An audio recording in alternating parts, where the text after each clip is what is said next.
ನಮಸ್ಕಾರ, ನೀವು ನೋಡ್ತಾ ಇದ್ರಿ Prajadhwani TV. Justice with Jambur ವಿಶೇಷ ಮಾಲಿಕೆಯಲ್ಲಿ ಇವತ್ತಿನ ಚರ್ಚೆ ವಿಷಯ ಜೈಲಿನಲ್ಲಿ ಗೋಲ್ಮಾಲ್.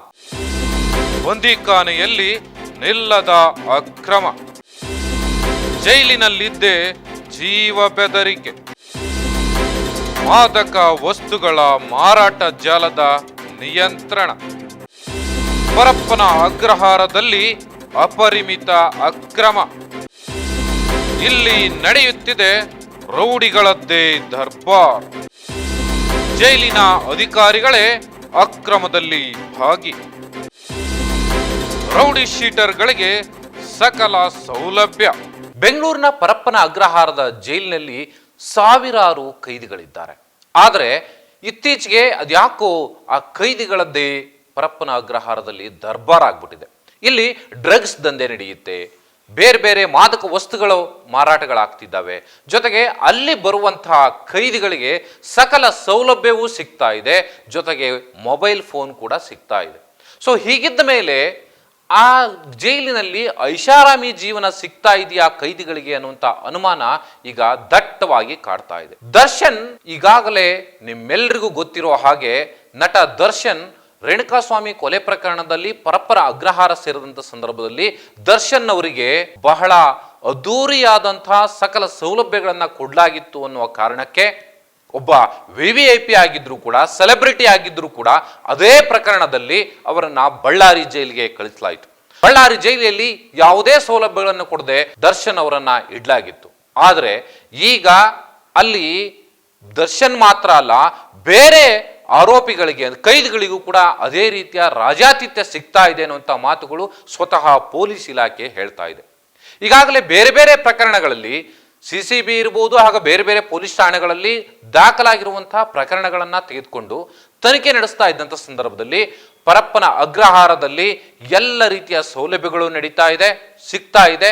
ಜೊತೆಗೆ ಅಲ್ಲಿರ್ತಕ್ಕಂತಹ ಕೆಲವು ಕೈದಿಗಳು ಬೇರೆ ಬೇರೆಯ ಮಾದಕ ವಸ್ತುಗಳನ್ನ, ಜೊತೆಗೆ ಅಕ್ರಮ ಚಟುವಟಿಕೆಗಳನ್ನ ಜೈಲಿನಲ್ಲಿದ್ದೇ ಹೊರಗಡೆಯ ಒಂದು ರಾಜ್ಯಭಾರವನ್ನ ಮಾಡ್ತಿದ್ದಾರೆ ಅನ್ನುವಂತಹ ಮಾಹಿತಿ ಸ್ಪಷ್ಟವಾಗಿ ಈಗ ಪೊಲೀಸ್ ಅಧಿಕಾರಿಗಳೇ ಹೇಳ್ತಿದ್ದಾರೆ. ಹಾಗಾದ್ರೆ ಪೊಲೀಸ್ ಅಧಿಕಾರಿಗಳು ಈಗಾಗಲೇ ಮೇಲ್ನೋಟಕ್ಕೆ ಒಂದು ತನಿಖೆ ನಡೆಸಿದಂಥ ಸಂದರ್ಭದಲ್ಲಿ ಒಬ್ಬ ವ್ಯಕ್ತಿಯನ್ನ, ಸೈಕೋ ವಿಶ್ವನಾಥ್ ಅನ್ನುವಂತಹ ಒಬ್ಬ ಆರೋಪಿಯನ್ನ ಬೇರೆ ಒಂದು ಪ್ರಕರಣಕ್ಕೆ ಸಂಬಂಧಪಟ್ಟ ಹಾಗೆ ಜೈಲಿ ಸೇರಿದಂಥವನನ್ನ ಈಗ ವಶಕ್ಕೆ ಪಡೆದಿದ್ದಾರೆ. ಆತನನ್ನ ವಶಕ್ಕೆ ಪಡೆದು ನ್ಯಾಯಾಲಯದ ಆದೇಶ ಮೇಲೆ ವಶಕ್ಕೆ ಪಡೆದು ತನಿಖೆ ಕೂಡ ನಡೆಸ್ತಾ ಇದ್ದಾರೆ. ಆದರೆ ಇಲ್ಲಿ ಕೆಲವು ಭಯಾನಕ ಸತ್ಯಗಳು ಹೊರಬೀಳುತ್ತಾ ಇದ್ದಾವೆ. ಸೊ ಅದೇ ಕಾರಣಕ್ಕಾಗಿ ಇವತ್ತು ಜಸ್ಟಿಸ್ ವಿತ್ ಜಂಬೂರು ಕಾರ್ಯಕ್ರಮದಲ್ಲಿ ಈ ಥರದ ವಿಚಾರಗಳನ್ನ ಇವತ್ತು ಚರ್ಚೆಗೆ ಕೈಗೆತ್ತಿಕೊಂಡಿರುವಂಥದ್ದು. ಬಹಳ ಪ್ರಮುಖವಾಗಿ ಇಲ್ಲಿ ಗಮನಿಸಬೇಕಾದಂಥ ಅಂಶ ಏನಂತಂದ್ರೆ, ದರ್ಶನ್ ಅವರು ಇದ್ದಂಥ ಸಂದರ್ಭದಲ್ಲಿ ಅದೇ ಪರಪ್ಪನ ಅಗ್ರಹಾರದಲ್ಲಿ ವಿಲ್ಸನ್ ಗಾರ್ಡನ್ನ ನಾಗ ಮತ್ತು ಆತನ ಸಹಚರರು ಕೂಡ ಅಕ್ರಮ ಚಟುವಟಿಕೆಗಳಲ್ಲಿ ತೊಡಗಿದ್ರು. ಜೊತೆಗೆ ಅವರಿಗೂ ಕೂಡ ರಾಜಾತಿಥ್ಯ ಸಿಗ್ತಾ ಇತ್ತು, ಎಲ್ಲ ರೀತಿಯ ಸೌಲಭ್ಯಗಳು ಸಿಗ್ತಾ ಇತ್ತು, ಅವರ ಕೈಯಲ್ಲಿ ಮೊಬೈಲ್ ಕೂಡ ಇತ್ತು ಅನ್ನುವುದು ಈಗಾಗಲೇ ಸ್ಪಷ್ಟವಾಗಿ ಗೋಚರಿಸಿದೆ. ತನಿಖೆಯಲ್ಲಿ ಇದು ಕೂಡ ಸ್ಪಷ್ಟ ಆಗಿರುವಂಥದ್ದು. ಇದು ಒಂದು ಭಾಗ. ಆದರೆ ಈಗಾಗಲೇ ಅದಕ್ಕೆ ಸಂಬಂಧಪಟ್ಟ ಹಾಗೆ ತನಿಖೆಯನ್ನು ನಡೆಸಿ ಅಲ್ಲಿ ಯಾವುದೇ ಕಾರಣಕ್ಕೂ ಮೊಬೈಲ್ಗಳನ್ನು ಕೊಡಬಾರ್ದು, ಅವರಿಗೆ ರಾಜಾತಿಥ್ಯ ಇರಬಾರ್ದು, ಅವರು ಕೈದಿಗಳು, ಸೊ ಅವರಿಗೆ ಕಠಿಣವಾದಂಥ ಶಿಕ್ಷೆ ನೀಡಲಿಕ್ಕೋಸ್ಕರನೇ ನ್ಯಾಯಾಲಯ ಅವರನ್ನ ಜೈಲಿಗೆ ಕಳಿಸಿರುವಂಥದ್ದು ಅನ್ನೋಂಥದ್ದನ್ನ ಅಲ್ಲಿರ್ತಕ್ಕಂಥ ಜೈಲಿನ ಅಧಿಕಾರಿಗಳಿಗೆ ಮನವರಿಕೆ ಮಾಡಿ ಜೈಲಿನ ಅಧೀಕ್ಷಕರು, ಮುಖ್ಯ ಅಧೀಕ್ಷಕರು ಹಾಗೆ ಅಲ್ಲಿರ್ತಕ್ಕಂಥ ಸಿಬ್ಬಂದಿಗಳನ್ನ ಈಗಾಗಲೇ ಮನೆ ಕಳಿಸಿ ಆಯಿತು. ಜೊತೆಗೆ ಅಲ್ಲಿರ್ತಕ್ಕಂಥ ಒಂದು ವಾತಾವರಣವನ್ನು ಬದಲಾಯಿಸಬೇಕು ಅಂತ ಹೇಳಿ ರಾಜ್ಯ ಸರ್ಕಾರ ಸಾಕಷ್ಟು ಕ್ರಮಗಳನ್ನು ಕೈಗೊಂಡಿತ್ತು. ಆದರೆ ಪ್ರಯೋಜನ ಏನಾಗಿದೆ ಅಂತ ಹೇಳಿ ನೋಡಿದ್ರೆ ಯಾವ ಪ್ರಯೋಜನವೂ ಆಗಿಲ್ಲ. ಕೇವಲ ದರ್ಶನ್ ಪ್ರಕರಣವೊಂದನ್ನು ಇಟ್ಕೊಂಡು ಈಗಾಗಲೇ ಸರ್ಕಾರ ತನಿಖೆ ನಡೆಸ್ತು, ಅದಕ್ಕೂ ವರದಿ ಕೂಡ ಬಂದಾಯಿತು. ಸರ್ಕಾರ ಅವರನ್ನ ಬಳ್ಳಾರಿ ಜೈಲಿಗೆ ಶಿಫ್ಟ್ ಮಾಡಲಾಯಿತು. ಈಗ ನ್ಯಾಯಾಲಯ ಕೂಡ ಅವರಿಗೆ ಜಾಮೀನು ಕೊಟ್ಟು ಹೊರಗಡೆ ಕಳಿಸಿದೆ. ಅದು ಒಂದು ಭಾಗ, ಅದರ ವಿಚಾರ ಏನೇ ಆಗಿರಲಿ. ಆದರೆ ಆ ಸಂದರ್ಭದಲ್ಲಿ ಸರ್ಕಾರ ಎಷ್ಟು ನಿಷ್ಠೂರವಾಗಿ ನಡ್ಕೊಳ್ತೋ ಅದೇ ರೀತಿಯ ನಿಷ್ಠೂರತೆ ಉಳಿದ ಕೈದಿಗಳಿಗೂ ಇಲ್ಲ. ಸೈಲೆಂಟ್ ಆಗಿ ಎಲ್ಲ ಅಕ್ರಮ ಚಟುವಟಿಕೆಗಳು ಕೂಡ ಜೈಲಿನಲ್ಲೇ ನಡೀತಿದ್ದಾವೆ ಅನ್ನುವಂಥದ್ದು ಈಗ ಪೊಲೀಸ್ ಅಧಿಕಾರಿಗಳೇ ತನಿಖೆ ನಡೆಸಿರುವಂಥ ಸಂದರ್ಭದಲ್ಲಿ ಸತ್ಯ ಹೊರಬಿದ್ದಿದೆ. ಹಾಗಾದ್ರೆ ಪೊಲೀಸ್ ಇಲಾಖೆ ಇಷ್ಟೆಲ್ಲ ಕಟ್ಟುನಿಟ್ಟಿನ ಕ್ರಮ ಕೈಗೊಂಡರೂ ಕೂಡ ಜೈಲಿನಲ್ಲಿರ್ತಕ್ಕಂಥ ಕೈದಿಗಳು ತಮ್ಮ ಕಾರ್ಬಾರನ್ನ ಹೊರಗಡೆ ಪ್ರಪಂಚದಲ್ಲಿ ಮುಂದುವರೆಸಿದ್ದಾರೆ. ಅಲ್ಲಿಂದಲೇ ಸುಪಾರಿ ಕೊಡ್ತಾರೆ, ಅಲ್ಲಿಂದನೇ ಮರ್ಡರ್ ಮಾಡಿಸ್ತಾರೆ. ಈಗಾಗಲೇ ನೀವು ಗಮನಿಸಿರುವ ಹಾಗೆ ಕೊಕೇನ್ ಇರ್ಬೋದು ಅಥವಾ ಮಾದಕ ವಸ್ತುಗಳು ಗಾಂಜಾ ಇರ್ಬೋದು, ಬೇರೆ ಬೇರೆ ಮಾದಕ ವಸ್ತುಗಳನ್ನ ಹೊರಗಡೆಯ ಪ್ರಪಂಚದಲ್ಲಿ ಮಾರಾಟ ಮಾಡ್ತಾರೆ, ಉದ್ಯಮಿಗಳಿಗೆ ಕೊಲೆ ಬೆದರಿಕೆಯನ್ನ ಹಾಕ್ತಾರೆ. ಇಷ್ಟೆಲ್ಲ ಆದರೂ ಕೂಡ ಜೈಲಿನ ಅಧಿಕಾರಿಗಳು ಏನು ಮಾಡ್ತಿದ್ದಾರೆ? ಇವರೆಲ್ಲ ಕತ್ತೆ ಕಾಯ್ತಿದ್ದಾರ? ಅಲ್ಲಿ ಜೈಲಿನಲ್ಲಿ ಇರ್ತಕ್ಕಂಥ ಅಥವಾ ಅಲ್ಲಿ ಬರುವಂತ ಕೈದಿಗಳು ಅಲ್ಲಿಯ ವಾತಾವರಣವನ್ನು ನೋಡಿದರೆ ಇನ್ನೊಂದು ಸಾರಿ ನಾವು ತಪ್ಪು ಮಾಡಬಾರದು ಅನ್ನುವಂಥ ಒಂದು ಪ್ರಾಯಶ್ಚಿತ್ತ ಕಾಡುವಂಥ ವಾತಾವರಣ ಅಲ್ಲಿ ಸೃಷ್ಟಿಯಾಗಬೇಕು. ಆದರೆ ಆ ಭಯದ ವಾತಾವರಣವೇ ಇವತ್ತು ಪರಪ್ಪನ ಅಗ್ರಹಾರದಲ್ಲಿ ಇಲ್ಲ ಅನ್ನುವಂಥದ್ದು ಈಗ ಮೇಲ್ನೋಟಕ್ಕೆ ಸ್ಪಷ್ಟವಾಗಿ ಗೋಚರಿಸ್ತಾ ಇದೆ. ಕರ್ನಾಟಕದ ಪೊಲೀಸ್ ಕಮಿಷನರ್ ಈಗಾಗಲೇ ದಯಾನಂದ್ ಅವರು ಹೇಳಿರೋ ಪ್ರಕಾರ ಅಲ್ಲಿ ಅಕ್ರಮ ಚಟುವಟಿಕೆಗಳು ನಡೀತಾ ಇದೆ ಅನ್ನುವಂಥದ್ದು ಮೇಲ್ನೋಟಕ್ಕೆ ಸ್ಪಷ್ಟ ಆಗಿರುವಂಥದ್ದು ಒಂದು ಭಾಗ. ಆದರೆ ಅಲ್ಲಿರ್ತಕ್ಕಂಥ ಅಧಿಕಾರಿಗಳು ಕೂಡ ಕೈದಿಗಳ ಜೊತೆಯಲ್ಲಿ ಕೈ ಜೋಡಿಸ್ತಿದ್ದಾರೆ, ಅಲ್ಲಿರ್ತಕ್ಕಂಥ ಆರೋಪಿಗಳ ಜೊತೆಯಲ್ಲಿ ಕೈ ಜೋಡಿಸ್ತಿದ್ದಾರೆ, ಸಾಥ್ ಕೊಡ್ತಾ ಇದ್ದಾರೆ ಅನ್ನುವಂಥದ್ದು ಸ್ಪಷ್ಟವಾಗ್ತಾ ಇದೆ. ಈಗಾಗಲೇ ಸೈಕೋ ವಿಶ್ವನಾಥನನ್ನ ಅರೆಸ್ಟ್ ಮಾಡಿದ ಹಿನ್ನೆಲೆಯಲ್ಲಿ ಆತ ಬೆಂಗಳೂರಿನ ಒಬ್ಬ ವ್ಯಾಪಾರಿಗೆ ಜೈಲಿನಲ್ಲಿ ಇದ್ದುಕೊಂಡೇ ದೂರವಾಣಿ ಕರೆ ಮಾಡಿ ಕೊಲೆ ಬೆದರಿಕೆ ಹಾಕಿ ಪ್ರತಿ ವಾರ ನನ್ನ ಸಹಚರರಿಗೆ ನೀನು 40,000 ರೂಪಾಯಿಯನ್ನ ಕೊಡಬೇಕು, ಮಾಮೂಲಿ ನೀಡಬೇಕು, ಮಾಮೂಲಿ ಕೊಡದೆ ಹೋದ್ರೆ ನಿನ್ನನ್ನು ಕೊಲೆ ಮಾಡ್ತೀನಿ ಅನ್ನುವಂಥ ಬೆದರಿಕೆಯನ್ನ ಅಲ್ಲಿ ಇದ್ಕೊಂಡೇ ಹಾಕ್ತಾನೆ ಅನ್ನೋದಾದ್ರೆ, ಹಾಗಾದ್ರೆ ಪರಪ್ಪರ ಅಗ್ರಹಾರ ಕೈದಿಗಳಿಗೆ ಯಾವ ರೀತಿಯ ಮಾವನ ಮನೆಯಾಗಿದೆ ಅನ್ನುವಂಥದ್ದನ್ನ ನೀವು ಗಮನಿಸಬೇಕು. ಇಲ್ಲಿ ಸಮಾಜದಲ್ಲಿ ಈ ತರದ ಒಂದು ಕೆಟ್ಟ ಹುಳಗಳಿಗೆ ನಾವು ಈ ರೀತಿಯ ರಾಜಾತಿಥ್ಯವನ್ನು ಕೊಡ್ತಾ ಹೋದ್ರೆ ಸಾಮಾನ್ಯ ಜನರಿಗೆ ಅಥವಾ ಈ ತರದ ಹುಳಗಳು ಮಾಡುವಂತಹ ಅನ್ಯಾಯ ಅಕ್ರಮಗಳಿಗೆ ಸಾಮಾನ್ಯ ಜನರು ಬೆದರಿಕೊಂಡು ಬದುಕುವಂತ ವಾತಾವರಣವನ್ನ ಈ ಸರ್ಕಾರಗಳು ಅಥವಾ ಈ ವ್ಯವಸ್ಥೆ ನಿರ್ಮಾಣ ಮಾಡಿಕೊಡುತ್ತೆ. ಸೊ ಇಂಥ ವ್ಯವಸ್ಥೆಯನ್ನ ಬಗ್ಗುಬಡಿಬೇಕು ಅನ್ನೋದಾದ್ರೆ ಜೈಲಿನಲ್ಲಿ ಇರ್ತಕ್ಕಂಥ ಅಧಿಕಾರಿಗಳನ್ನ ಮೊದಲು ಬಿಗಿ ಮಾಡಬೇಕು. ಅದಿಲ್ಲದೆ ಹೋದ್ರೆ ಯಾವುದೇ ಕಾರಣಕ್ಕೂ ಈ ವ್ಯವಸ್ಥೆ ಸುಧಾರಣೆ ಆಗ್ಲಿಕ್ಕೆ ಸಾಧ್ಯ ಇಲ್ಲ. ಈ ಡ್ರಗ್ಸ್ ದಂಧೆ ನಡೆಸುತ್ತಿದ್ದಂತಹ ಮನೆಗಳ ಮೇಲೆ ಅಶೋಕ್ ನಗರ ಪೊಲೀಸ್ ಠಾಣೆಯ ಪೊಲೀಸರು ಡಿಸೆಂಬರ್ 17ನೇ ತಾರೀಕು ದಾಳಿ ಮಾಡ್ತಾರೆ. ಆ ದಾಳಿ ಮಾಡಿದಂಥ ಸಂದರ್ಭದಲ್ಲಿ ಆಂಧ್ರ ಪ್ರದೇಶದ ಅನಂತಪುರ ಜಿಲ್ಲೆಯ ಹಿಂದೂಪುರ ತಾಲೂಕಿನ ಮನೆಪಲ್ಲಿಯ ನಿವಾಸಿ ಒಬ್ಬನ್ನ ಹಿಡಿತಾರೆ. ಜೊತೆಗೆ ಬೆಂಗಳೂರಿನ ವೀರೇಶ್ ನಗರದಲ್ಲಿ ನೆಲೆಸಿದ್ದಂಥ ಶ್ರೀಕಾಂತ್, ಆರ್ಟಿ ನಗರದಲ್ಲಿ ನಿವಾಸಿಯಾದಂತಹ ಮುನಿರಾಜು, ಹಾಗೇನೆ ಚಾಮುಂಡೇಶ್ವರಿ ನಗರದ ಚಂದ್ರಕಾಂತ್ ಎಂಬುವರನ್ನ ಪೊಲೀಸರು ಬಂಧಿಸ್ತಾರೆ. ತನಿಖೆ ಮುಂದುವರಿಸಿದಾಗ ಜೈಲಿನಲ್ಲಿದ್ದ ಸಜಾ ಕೈದಿಯ ಸೂಚನೆ ಮೇರೆಗೆ ಈ 3 ವ್ಯಕ್ತಿಗಳು ಡ್ರಗ್ಸ್ ದಂಧೆ ನಡೆಸ್ತಿದ್ರು ಅನ್ನುವಂಥದ್ದು ಮೇಲ್ನೋಟಕ್ಕೆ ಪತ್ತೆಯಾಗುತ್ತೆ. ಜೊತೆಗೆ ಆನೇಕಲ್ ತಾಲೂಕಿನ ಕಲ್ಲಬಾಳು ಗ್ರಾಮದ ವಿ ಬಾಲಕೃಷ್ಣ ಕೊಲೆ ಪ್ರಕರಣದಲ್ಲಿ ಜೈಲು ಸೇರಿದಂತ ಆತ ಜೈಲಿನಲ್ಲೇ ಕುಳಿತು ಮೊಬೈಲ್ ಬಳಸಿಕೊಂಡು ತಮ್ಮ ಸಹಚರರ ಮೂಲಕ ಡ್ರಗ್ಸ್ ಮಾರಾಟಕ್ಕೆ ಸಲಹೆ ಸೂಚನೆಗಳನ್ನ ಕೊಡ್ತಾ ಇದ್ದ. ಜೊತೆಗೆ ಆ ಬಾಲಕೃಷ್ಣ ಸೂಚನೆ ನೀಡಿದಂತ ಏನು ಜೈಲಿನಲ್ಲಿದ್ದಂಥದ್ದು ಒಬ್ಬ ಬಾಲಕೃಷ್ಣ ಅನ್ನುವಂಥ ಕೈದಿ, ಆತ ಸೂಚನೆ ನೀಡಿದ ಕಾರಣಕ್ಕೆ ಈ ದಂಧೆ ನಡೆಸ್ತಾ ಇದ್ದಂಥವರು ಈಗ ಪತ್ತೆ ಹಚ್ಚಲಾಗಿದೆ. ಸಿಸಿಬಿ ಪೊಲೀಸರು ಈ ಕಾರ್ಯಾಚರಣೆ ನಡೆಸಿ ಇಡೀ ಈ ಜಾಲವನ್ನ ಒಂದು ಸೆದೆಬಡಿಯುವಂತಹ ಕೆಲಸವನ್ನ ಮಾಡಿದ್ದಾರೆ. ಬಾಲಕೃಷ್ಣ ಆಂಧ್ರ ಪ್ರದೇಶದ ವಿಶಾಖಪಟ್ಟಣಕ್ಕೆ ತೆರಳಿ ಅಲ್ಲಿ ಡ್ರಗ್ಸ್ ಸಂಗ್ರಹಿಸಿ ಬೆಂಗಳೂರಿಗೆ ಕರ್ತರುತ್ತಿದ್ದ ಅಥವಾ ತರ್ತಾ ಇದ್ದ ಅನ್ನುವಂಥದ್ದು ಈಗ ಮೇಲ್ನೋಟಕ್ಕೆ ಗೊತ್ತಾಗಿದೆ. ಬೆಂಗಳೂರು ನಗರದಲ್ಲಿ ಈ ಡ್ರಗ್ಸ್ ಪೆಡ್ಲರ್ಗಳು ಹಾಗೆಯೇ ಗ್ರಾಹಕರಿಗೆ ಒಂದು ನಂಟಿದೆ. ಆ ನಂಟು ಬಹಳ ವ್ಯಾಪಕವಾಗಿ ಬೆಳೆದಿದೆ. ಅದನ್ನ ಬಗ್ಗು ಬಡಿಬೇಕಾದಂಥ ಅನಿವಾರ್ಯತೆ ಇವತ್ತು ಎದುರಾಗಿದೆ. ಸೊ ಈ ರೀತಿಯ ಒಂದು ಇಲ್ಲಿ ಬೆಂಗಳೂರಿನ ಪರಪ್ಪನ ಅಗ್ರಹಾರದಲ್ಲಿ ಇದ್ದುಕೊಂಡೇ ಆಂಧ್ರ ಪ್ರದೇಶದಲ್ಲಿ ಇರ್ತಕ್ಕಂಥ ಚಟುವಟಿಕೆಗಳನ್ನು ನಿಯಂತ್ರಿಸ್ತಾರೆ. ಬೆಂಗಳೂರಿನ ಬೇರೆ ಬೇರೆ ಭಾಗಗಳಲ್ಲಿ ಇವರ ಡ್ರಗ್ಸ್ ಮಾಫಿಯಾ ಇರ್ಬೋದು, ಅಥವಾ ಕೊಕೈನ್ ಇರ್ಬೋದು, ಅಥವಾ ಗಾಂಜಾ ಇರ್ಬೋದು, ಈ ತರದ ಒಂದು ಚಟುವಟಿಕೆಗಳನ್ನ ಜೈಲಿನಲ್ಲಿ ಇದ್ದುಕೊಂಡೇ ನಿಯಂತ್ರಿಸ್ತಾರೆ.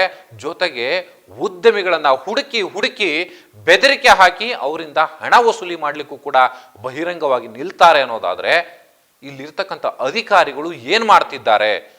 ಬರ್ತಕ್ಕಂಥ ಈ ದಂಧೆಯಲ್ಲಿ ಅಥವಾ ರೌಡಿಗಳ ಈ ಮಾಫಿಯಾದಲ್ಲಿ ಬರುವಂತಹ ಹಣದಲ್ಲಿ ಅಲ್ಲಿರ್ತಕ್ಕಂಥ ಜೈಲಿನಲ್ಲಿ ಇರ್ತಕ್ಕಂಥ ಅಧಿಕಾರಿಗಳು ಕೂಡ ಪಾಲು ಪಡಿತಿದ್ದಾರಾ ಅನ್ನುವಂಥ ಅನುಮಾನಗಳು ಇಲ್ಲಿ ಸ್ಪಷ್ಟ ಆಗ್ತಾ ಇರುವಂಥದ್ದು. ಆದರೆ ಇದು ಕೇವಲ ಅನುಮಾನ ಅಲ್ಲ. ಅಧಿಕಾರಿಗಳಿಗೆ ಪೊಲೀಸ್ ಇಲಾಖೆ ಈಗಾಗಲೇ ಏನು ಸಿಸಿಬಿ ಅಧಿಕಾರಿಗಳಿರ್ಬೋದು ಅಥವಾ ಬೇರೆ ಬೇರೆ ಪೊಲೀಸ್ ಅಶೋಕ್ ನಗರ ಪೊಲೀಸ್ ಠಾಣೆ ಸೇರಿದಂತೆ ಬೇರೆ ಬೇರೆ ಪೊಲೀಸ್ ಠಾಣೆಯ ಅಧಿಕಾರಿಗಳು ತನಿಖೆ ನಡೆಸಿದಂಥ ಸಂದರ್ಭದಲ್ಲಿ ಜೈಲಿನಲ್ಲಿ ಎಲ್ಲ ಚಟುವಟಿಕೆಗಳು ನಡೀತಿದ್ದಾವೆ. ಅಲ್ಲಿರುವಂತಹ ವ್ಯಕ್ತಿಗಳೇ ಬಾಲಕೃಷ್ಣ ಇರ್ಬೋದು, ಅಥವಾ ಸೈಕೋ ವಿಶ್ವನಾಥ್ ಇರ್ಬೋದು, ಅಥವಾ ಏನು ವಿಲ್ಸನ್ ಗಾರ್ಡನ್ ನಾಗ ಇರ್ಬೋದು. ಸೊ ಇಂತಹ ನಟೋರಿಯಸ್ ಕ್ರಿಮಿನಲ್ಗಳು ಜೈಲಿನಲ್ಲಿ ಇದ್ದುಕೊಂಡೇ ಪರಪ್ಪರ ಅಗ್ರಹಾರದಿಂದನೇ ರಿಮೋಟ್ ಕಂಟ್ರೋಲರ್ ಆಗಿ ಕೆಲಸ ಮಾಡ್ತಿದ್ದಾರೆ. ತಮ್ಮ ಸಹಚರರನ್ನ ಬಿಟ್ಟು ಉದ್ಯಮಿಗಳಿಗೆ ಬೆದರಿಕೆ ಹಾಕುವಂತ ಕೆಲಸ ಮಾಡ್ತಾರೆ.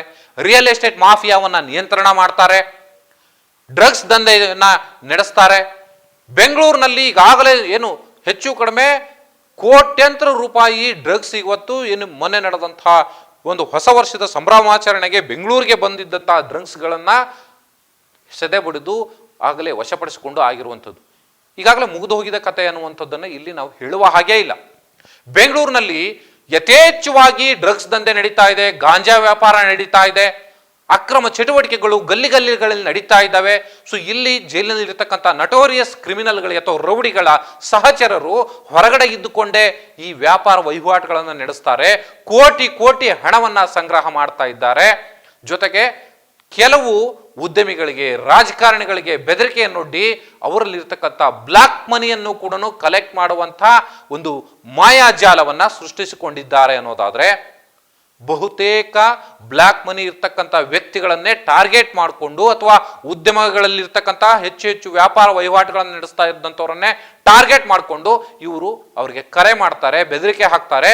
ಪೊಲೀಸರಿಗೆ ಒಂದು ವೇಳೆ ಈ ವಿಷಯವನ್ನ ಹೇಳಿದ್ರೆ ನಿಮ್ಮನ್ನ ಕೊಲೆ ಮಾಡ್ತೀವಿ ಅನ್ನುವಂಥ ಬೆದರಿಕೆಯನ್ನು ಕೂಡ ಹಾಕ್ತಾರೆ ಅನ್ನೋದಾದ್ರೆ, ಹಾಗಾದ್ರೆ ಎಲ್ಲೋ ಒಂದು ಕಡೆಗೆ ನಮ್ಮ ನಡುವೆ ಇರ್ತಕ್ಕಂಥ ವ್ಯವಸ್ಥೆಯೇ ಇಂತಹ ಕ್ರಿಮಿಗಳಿಗೆ, ರೌಡಿಗಳಿಗೆ ಬೆಂಬಲವನ್ನ ಕೊಡ್ತಾ ಇದೆ ಅನ್ನುವಂಥದ್ದು ಸ್ಪಷ್ಟವಾಗಿ ಗೋಚರಿಸುತ್ತೆ. ಮೊದಲು ಪೊಲೀಸ್ ಇಲಾಖೆ ಸೆದೆ ಬಡಿಬೇಕಾಗಿರುವಂಥದ್ದು ಅಥವಾ ರಾಜ್ಯ ಸರ್ಕಾರ ಸೆದೆ ಬಡಿಬೇಕಾಗಿರುವಂಥದ್ದು ಇಂತಹ ಈ ನಟೋರಿಯಸ್ ಕ್ರಿಮಿನಲ್ಗಳಿಗೆ ಬೆಂಬಲ ಕೊಡ್ತಾ ಇರುವಂತಹ ಅಧಿಕಾರಿಗಳನ್ನ ಮೊದಲು ಏನು ನಿರ್ದಾಕ್ಷಿಣ್ಯವಾಗಿ ಪರ್ಮನೆಂಟ್ ಆಗಿ ಅವ್ರನ್ನ ಮನೆಗೆ ಕಳಿಸುವಂತ ಕೆಲಸ ಆಗಬೇಕು. ಯಾವಾಗ ಈ ರೀತಿ ಕೇವಲ ನೋಟಿಸ್ ಕೊಡುವಂಥದ್ದು, ವಿಚಾರಣೆ ನಡೆಸುವಂಥದ್ದು ಅಥವಾ ಏಕಾಏಕಿ ಅವರಿಗೊಂದು 4 ದಿನನೋ ಅಥವಾ 5 ದಿನನೋ ಅಥವಾ 1 ತಿಂಗಳೋ 2 ತಿಂಗಳ ಸಸ್ಪೆಂಡ್ ಮಾಡಿ ಮತ್ತೆ ಅವರನ್ನು ವಾಪಸ್ ಪಡೆಯ ಕರ್ತವ್ಯಕ್ಕೆ ಬರೋ ರೀತಿಯಲ್ಲಿ ನಡೆದುಕೊಳ್ಳುವಂಥದ್ದು, ಇದು ಸಮಾಜವನ್ನ ಹಾಳು ಮಾಡುವಂತ, ಸಮಾಜದ ಸ್ವಾಸ್ಥ್ಯವನ್ನ ಕೆಡಿಸುವಂತ ಅಥವಾ ಸಾಮಾನ್ಯ ಜನರು, ಮುಗ್ಧರು ಭಯದ ವಾತಾವರಣದಲ್ಲಿ ಬದುಕು ನಡೆಸುವಂತಹ ವಾತಾವರಣವನ್ನ ನಾವೇ ಕ್ರಿಯೇಟ್ ಮಾಡ್ಕೊಳ್ತಾ ಇದ್ದೀವಿ. ಸರ್ಕಾರದ ವ್ಯವಸ್ಥೆಯೇ ಅದಕ್ಕೆ ಅನುವು ಮಾಡಿಕೊಡ್ತಾ ಇದೆ. ಜೈಲಿನಲ್ಲಿರ್ತಕ್ಕಂಥ ಅಧಿಕಾರಿಗಳು ಬಂಡತನದಿಂದ ಭ್ರಷ್ಟಾಚಾರಕ್ಕೆ ಕೈ ಚಾಚಿ ಅಥವಾ ಆ ಭ್ರಷ್ಟರಿಗೆ ಸಪೋರ್ಟ್ ಮಾಡಿ ಇಲ್ಲಿರ್ತಕ್ಕಂಥ ಕ್ರಿಮಿಗಳಿಗೆ ಅಥವಾ ರೌಡಿ ಶೀಟರ್ಗಳಿಗೆ ಸಪೋರ್ಟ್ ಮಾಡ್ತಾ ಅವರ ಎಂಜಲು ಕಾಸಿಗೆ ಬಲಿಯಾಗಿ ಇಡೀ ಸಮಾಜದ ಸ್ವಾಸ್ಥ್ಯವನ್ನು ಇವತ್ತು ಹಾಳು ಮಾಡ್ತಾ ಇದ್ದಾರೆ. ಸೊ ಆ ಕಾರಣಕ್ಕಾಗಿ ಪೊಲೀಸ್ ಇಲಾಖೆ ಇಂಥವರನ್ನ ನಿರ್ದಾಕ್ಷಿಣ್ಯವಾಗಿ ಸೆದೆ ಬಡಿಬೇಕು, ಅವರನ್ನು ಕೂಡ ಜೈಲಿಗೆ ಕಳಿಸುವಂತಹ ಕೆಲಸ ಆಗಬೇಕು. ಜೊತೆಗೆ ಅವರ ಸರ್ಕಾರಿ ನೌಕರರಿಂದ ಪರ್ಮನೆಂಟ್ ಆಗಿ ಅವರನ್ನ ವಜಾ ಮಾಡಬೇಕು. ಸೊ ಆಗ ಮಾತ್ರ ಇಂತಹ ಒಂದು ಚಟುವಟಿಕೆಗಳನ್ನ ನಾವು ಹದ್ದುಬಸ್ನಲ್ಲಿ ಇಡ್ಲಿಕ್ಕೆ ಅಥವಾ ಕಂಟ್ರೋಲ್ ಮಾಡಲಿಕ್ಕೆ ಸಾಧ್ಯ ಆಗುತ್ತೆ. ಪೊಲೀಸ್ ಇಲಾಖೆ ಈಗಾಗಲೇ ಸಾಕಷ್ಟು ಉತ್ತಮ ಕೆಲಸಗಳನ್ನ ಮಾಡ್ತಾ ಇದೆ. ಇಡೀ ವಿಶ್ವದಲ್ಲಿ ಅಥವಾ ಇಡೀ ಭಾರತದಲ್ಲಿ ಕರ್ನಾಟಕದ ಪೊಲೀಸ್ ಅಂದ್ರೆ ಬೆಚ್ಚಿ ಬೀಳುವಂತ ವಾತಾವರಣ ಇದೆ. ಆದರೆ ಅಂತಹವರನ್ನೂ ಕೂಡ ಮರೆಮಾಚಿ ಅಥವಾ ಅವರ ಕಣ್ಣಿಗೂ ಕೂಡ ಮಣ್ಣೆರಚಿ ಇವರು ಅಕ್ರಮ ಚಟುವಟಿಕೆಗಳನ್ನು ನಡೆಸ್ತಾರೆ ಅಥವಾ ಬೇರೆ ಬೇರೆ ರಾಜ್ಯಗಳಿಂದ ಬಂದಂಥವರ ಕ್ರಿಮಿಗಳನ್ನ ಅಥವಾ ರೌಡಿ ಶೀಟರ್ಗಳನ್ನ ಸಂಪರ್ಕ ಮಾಡಿ ಅವರ ಮೂಲಕ ವ್ಯವಹಾರ ವಹಿವಾಟುಗಳನ್ನ ನಡೆಸ್ತಾರೆ ಅನ್ನೋದಾದ್ರೆ ಇವರ ಕದಂಬ ಬಾಹುಗಳು ಎಲ್ಲೆಲ್ಲಿ ಚಾಚಿರುತ್ತೆ ಅನ್ನುವಂಥದ್ದನ್ನ ನಾವು ಊಹೆ ಮಾಡಿಕೊಳ್ಳಬಲ್ವಿ. ಸೊ ಆ ಕಾರಣಕ್ಕಾಗಿ ಸರ್ಕಾರಕ್ಕೆ ಈ ವಿಚಾರದಲ್ಲಿ ಒಂದು ಜಾಗೃತಿಯನ್ನ ಮೂಡಿಸಬೇಕಾಗಿದೆ.